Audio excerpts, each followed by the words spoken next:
Stress in your pepper plants can lead to smaller harvests and fewer fruits, so it's important to recognize the warning signs early. One of the first signs you should never ignore is yellowing leaves. While it's normal for a few older leaves to turn yellow and drop, especially those at the bottom or middle of the plant, widespread yellowing that moves upward is a red flag.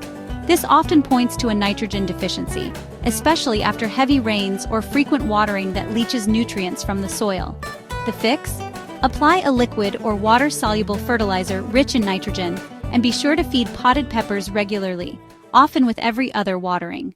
Another common issue is slow or stunted fruit development. If your peppers are ripening before reaching full size or seem stuck in their growth, it could be due to nutrient imbalance or simply that the plant is overburdened with fruit.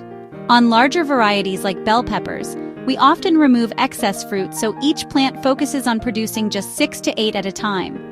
Once your plants begin fruiting, potassium becomes more important than nitrogen. Switching to a fertilizer with more potassium during this phase can help ensure better fruit size and development. Flower and fruit drop is another stress response, most commonly caused by high summer temperatures. If your pepper plants look lush but aren't producing flowers or fruit, heat may be to blame. Using shade cloth or relocating potted plants to a shadier spot during the hottest part of the day can help. If heat isn't the issue, look at your fertilizer balance. Too much nitrogen without enough phosphorus and potassium can cause your plant to grow lots of leaves, but little to no fruit. Look out for wilting or drooping leaves. It might mean your plant needs water, but not always. Check by lifting the pot.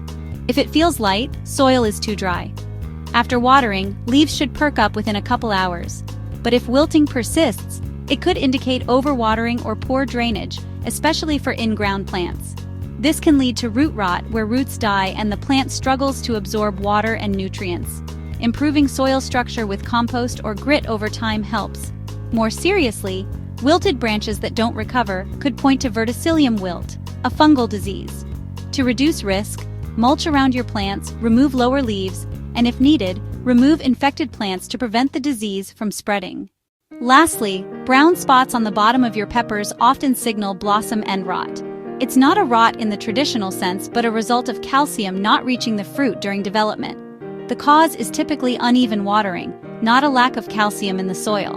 Mulch helps keep moisture levels consistent, and watering deeply, but less frequently, is better than shallow, daily watering. A good rule of thumb is to water deeply about once a week, depending on your conditions. Catching these signs of stress early can make all the difference in your pepper harvest. With the right care and timely adjustments, your plants can bounce back and keep producing strong, healthy fruit all season long. Remember to like and subscribe.